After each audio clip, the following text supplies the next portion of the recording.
Good morning, everybody. Good morning. I hope you guys are having a wonderful day. Welcome to drboycetv.com, the home for intelligent black people. My name is Dr. Boyce Watkins. I hope you guys can hear me okay. Give me a yes in the chat if you can hear me.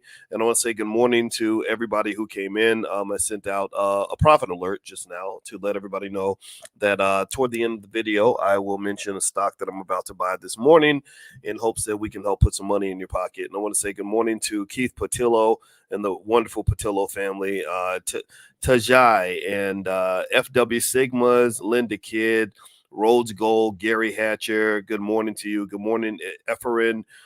Good morning, Talita. Okay, so I hope everybody's doing well. And I can't, I'm doing audio today. I hope that's all right. Sometimes I do video, sometimes I do audio. Just got back from the gym. My wife and I got up about 5 a.m. and I can proudly say I ran very slow in the treadmill and I did lift my weight. So I did my job on the fitness tip. Health is wealth. You got to take care of your health, because if you lose all your health trying to go get wealth, then you will lose all your wealth trying to get your health back. Let me know if you know what I'm talking about. Big Pharma will take all that money. They're going to sell you a bunch of expensive pills, and then you're going to die, and then they're going to take everything else. So be careful about that. All right. So anyway, all right. So first thing I want to just talk about today is I want to talk about Uber. Uber is a really fascinating company. Uber has an extraordinary ability to lose just ungodly amounts of money. And I wanted to kind of talk about Uber in a way that really you probably won't hear anybody else really talk about this angle. And this is the angle that probably makes people not like me very much, but it's an angle that I think is entirely necessary. Uber. Okay, so first off, how many of y'all knew? Give me a yes or no if you knew just how much money Uber loses. Like, Uber loses money at a level that I've never seen. I've rarely seen a company just lose that much money at that level. Just to give you an idea, in this quarter alone, I think Uber lost about $500 million, which is absolutely crazy. $500 million loss in one quarter, like literally in a 3-month period. But then if you go back over the years, you'll see that in many other years, Uber, let's see, in 2000, now they made their first profit in 2023 of $1.9 billion, but just the year before they lost $9 billion.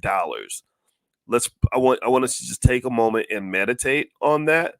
Because you guys know we do financial consciousness training every morning at 10 a.m. And sometimes I just ask you to like sit on something and just meditate on it. $9 billion loss. The previous year, they lost $500 million. The year before that, they lost in 2020, they lost $6.7 billion. So this company is a money losing machine. It is incredibly good at literally just destroying investor value and losing so much money that you would think that they robbed a bank. I mean, it's crazy to me. And I wanted to bring this up because there's kind of a racial angle to this that I see in this sense. How many of you know of any black owned, give me a yes or no, has there been a black owned business in the history of this world that could even forget losing billions? Hey, can you think of any black owned business that could lose, say, $100 million a year after year, and still be in business? Can you think of any black owned business that can lose even 50 million a year for, say, 8 years and still be considered a good business? Yes or no? Has there ever been a company like this anywhere? In fact, let me just look at the Uber losses over the years. 2023, they did make a net profit, but 2022, you have $9 billion loss. 2021, $500 million loss, $0.57 billion. 2020, you have a net loss of $6.7 billion. 2019, a loss of $8.5 billion. 2018, $1.8 billion. 2017, $4.5 billion. 2016, a loss of $2.8 billion. Like, they're losing money at a crazy level. I mean, we make fun of, rappers that'll go blow $100,000 by putting money in stripper thongs, but we don't talk about these big corporations that are mostly run by white people, controlled by white people, that are able to just lose ungodly amounts of money. So you might say, well, how in the hell does that work? How do you lose that much money and stay in business? Well, this is one of the biggest elements of racism, economic racism, that doesn't get discussed enough. This is called access to capital. Access to capital. When a company's losing money at that level, it's almost like when your teenager is going to the mall every single week and they're crashing the Mercedes and then blowing $100,000 at the mall, and they don't have a job. If they don't have a job and they're blowing $100,000 every time they go to the mall, somebody's paying the bills. Their parents, right? Well, with these companies, they don't have parents, but they have banks that are willing, banks and investors that are willing to give them all this capital to allow them to literally just run these companies that look like freaking train wrecks and lose money at an ungodly pace. And they hold on because they say, well, just keep going. We'll give it a few more years and eventually money will be made. And this is something that I think should be there should be more attention put on this. There is a racial angle because black owned businesses die. There's no black owned business I've ever known. Just take 2014 alone, where they lost 2/3 of $1 billion. There's no black owned business that could have survived that. Not one. I don't know a black owned business that could have survived losing 1% of that and still stayed in business.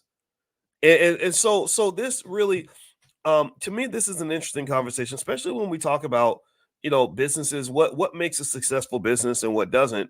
If you just come to me and you say, well, this is a bad business because they lost money and they lost money over multiple years, I'm not going to disagree with you. It could be a bad business, but at the same time, Uber is not considered a bad business. Give me a yes. Give me a yes if you understand that Uber is considered to be a pretty good company, which is crazy, right?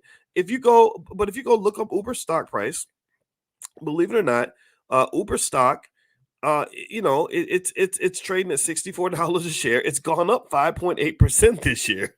It's gone up 69% in the last 5 years. Or sorry, in the last year. I said last 5 years. I'm sorry. Last 5 years has gone up 53%. The last year it's gone up 69.91, which is basically 70%. So how can a company that's losing money at that level have a stock price that's going up? Well, welcome to whiteness. Again, this is not standard. Not most white people can't go and borrow this kind of money, but I've never known a black company or a black person that's been able to lose money at that level and still stay in business. And I think this is just one dimension of economic racism that I want you to kind of process and think about, particularly as you evaluate businesses, say in your own community, and you say, well, that Negro lost $1 million or he lost $5 million or whatever. I just kind of think like it's fascinating to me that Uber can literally, they just lost $500 million in one quarter. They've had years where they've lost as much as $8.5 billion. But look at the stock price. Look at this. If you'd owned Uber stock in the last year, you would have made a 70% ROI on your investment. So this just adds the complexity of investing that I really want you to understand.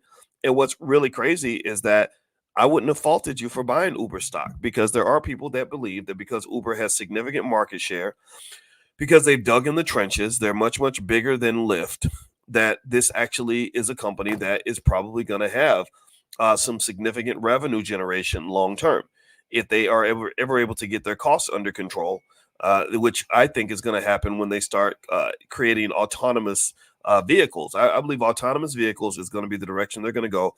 I've had conversations in Ubers with drivers, and basically they're treating their drivers like crap. And I don't like it because I support worker rights. They treat their drivers like crap. And I believe that they're doing it for the same reason that people act funny when they're trying to really dump their girlfriend or dump their boyfriend. They start making it really, really hard to be in a relationship with them, to the point where you eventually leave voluntarily. So I think that they're preparing for the next wave of autonomous vehicles, and that's going to lead them into the age of profitability, especially with AI and all that. Anyway, do me a favor, hit the thumbs up button, thumbs up, share, subscribe. You're watching drboycetv.com, the home for intelligent Black people. I want to remind everybody that on Wednesday nights, which is tonight, we're doing Powernomics training. We read Dr. Claude Anderson books every single week, every Wednesday. We go through it. Every Black family needs to understand Powernomics so that you'll stop playing Strugglenomics. You'll stop playing Survivalnomics. You'll stop playing like I Love White People nomics, and actually start thinking about what it takes to build in your own community, what it takes to build in your own family, what it takes to build your own legacy. And we're so serious about it that we actually offer the class for free. So in addition to my life class, that's all free for you. So feel free to go go to blackkeystogreatness.com. That's blackkeystogreatness.com, and you can sign up. Also, you could just text the word greatness to 87948. Text greatness to 87948, and I will give you an invitation to join us for tonight. And it's totally free, so bring your whole family. All right, so let's get back to another interesting development in the world of business that I thought you guys might take some interest in is I just found out this morning while I was on the treadmill that Robinhood is about to be sued by the Securities and Exchange Commission. So this suit against Robinhood is really against their crypto division. Apparently, the SEC, who seems to not really understand their own rules, they make it really, really hard for companies to comply with what they want because they don't tell you what they want. They just sort of sit back and say, well, you just keep doing whatever you're doing, and then we'll decide if what you're doing is the right thing or not, which I just think is the weirdest kind of regulatory enforcement I've ever seen. I've never seen a company that does weird stuff like this or an entity that does weird stuff like this, but, it's the government. So what do you expect? They're $35 trillion in debt, so they don't make the best decisions. And if you want to know the nature of the suit, it says here in the Wall Street Journal, the Securities and Exchange Commission is preparing to sue Robinhood's crypto unit, ramping up its crackdown on digital currency trading to target one of the most popular U.S. brokerage firms, the company said Monday. Robinhood disclosed that its crypto unit received a so-called Wells notice from SEC staff over the weekend, which said the staff had made a, quote, preliminary determination to recommend an enforcement action against the unit, called Robinhood Crypto, over alleged violations of securities laws. The notice isn't a final indication that the SEC will sue Robinhood. Firms that receive Wells notices are allowed to respond and tell the agency why it shouldn't proceed with a civil lawsuit. Robinhood says it's disappointed by the notice, saying that it had attempted to work with the SEC in good faith for years to ensure that its crypto business was in compliance with securities laws. Quote, we firmly believe that the assets listed on our platform are not securities, and we look forward to engaging with the SEC to make clear just how weak any case against Robinhood Crypto would be on both facts and the law, Robinhood Chief Legal Officer Dan Gallagher said in a post on the company's official blog. If the SEC sues Robinhood, it could seek an order that would prevent the company from trading certain crypto assets in the future. Shares of Robinhood closed down 0.9% on Monday, having recovered from a sharp drop of more than 9% in pre-market trading when the disclosure came out. An SEC spokesman declined to comment. Robinhood, whose core business is stocks and options trading, is more conservative than many crypto-oriented businesses in the number of digital currencies it allows customers to trade and the services it provides. Last year, the SEC sued crypto exchange Coinbase for allegedly running an unregistered securities exchange. Robinhood delisted several cryptocurrencies that the agency deemed to be securities in its Coinbase lawsuit. Coinbase has rejected the SEC's allegations and has been fighting the agency in court. So basically, when it comes to the world of crypto, I don't really understand what the SEC is doing. The SEC is doing weird stuff, and I don't really understand this type of weird enforcement where people are literally calling you and saying, okay, how do we make sure that we're in compliance? And you're not answering the phone, and then you just sit back and let them incriminate themselves or whatever it is that you expect them to do. And then you show up and you say you were breaking the law or whatever. I just think that's the weirdest, just most dysfunctional way to do things. But then again, it's the government. So what do you expect from the U.S. government? So where do I think this is going to go? I think Robinhood is a strong business. It's going to continue to be strong.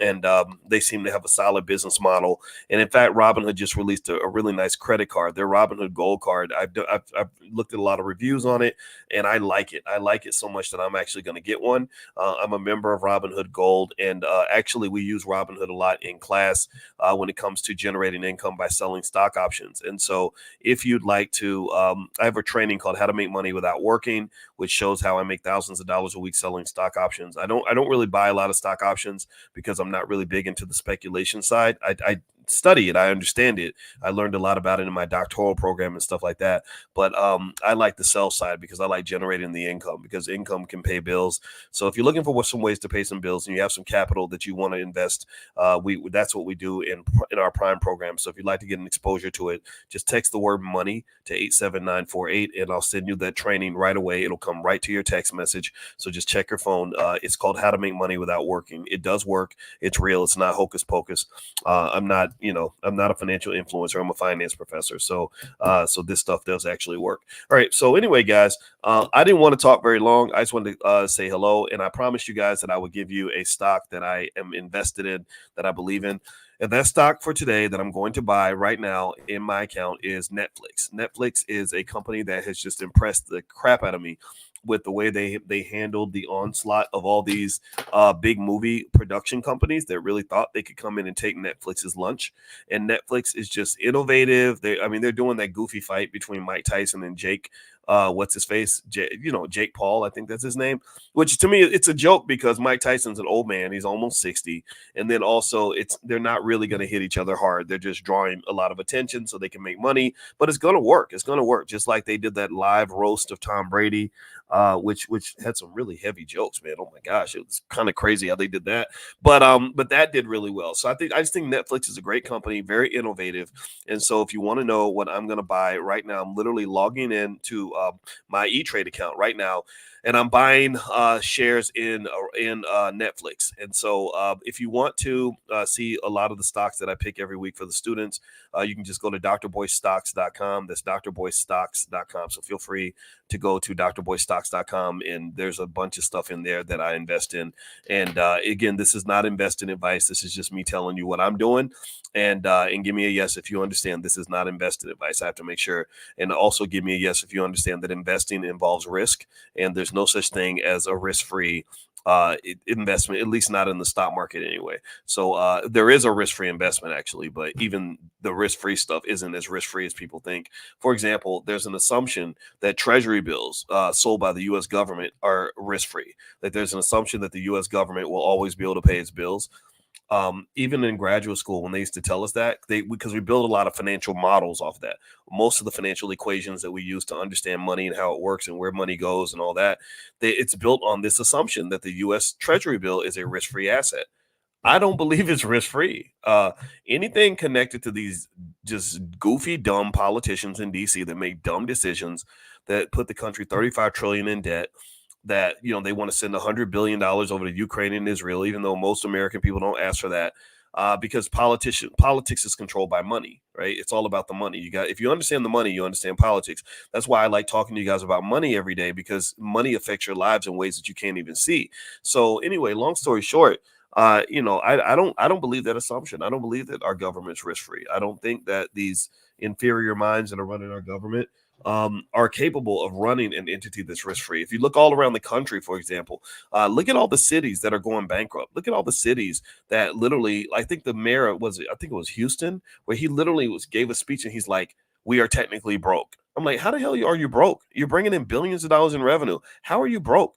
What's going on? Well, it's your political dysfunction. You're a dysfunctional family. And this is why I talk to you guys, when we do financial consciousness training, I talk to you guys about things like family and the community that you're working in and the group that you're a part of. Because when you have a dysfunctional family and you have chaos and fighting and miscommunication and everything else, it's going to be hard for you to really build on that. So politicians are kind of like a dysfunctional family to me. The Democrats hate the Republicans. Republicans hate the Democrats. They can't they can't agree on anything. And then as a result, you have these financial problems that could be easily solved. They could be easily solved. Like literally, if I walked in and they said, Dr. Boyce, we're going to make you dictator for a day, and we need you to solve, 50% of our financial problems in a day, or let's give it a week, because I might need a little more time. I could solve those problems. Just do what the hell I say. Just, okay, cut this, stop spending so much on this, fix that, change your campaign finance laws, stop letting your politicians get bought by money. Did y'all know? See, when all that money, that $100 billion got sent over to Israel and Ukraine, I saw something that was interesting where they basically said that AIPAC, which is kind of like the Jewish version of the NAACP, they literally have bought like 93 out of 100 senators. Like 93 out of 100 senators have accepted money from this organization. There was a black lady in Ohio, a black senator, congresswoman or something. And they said that there was another lady I think she was a black woman too, that was in her seat. And they needed to replace her because she was not supporting what they wanted to do over in Israel. So they went and gave her opponent $1 million to beat her and take her out of office. Did y'all hear what I just said? Like, it's kind of crazy, right? So this is what you're dealing with, right? So anyway, enough of that little rant. So just, if you want to understand the world, just follow the money.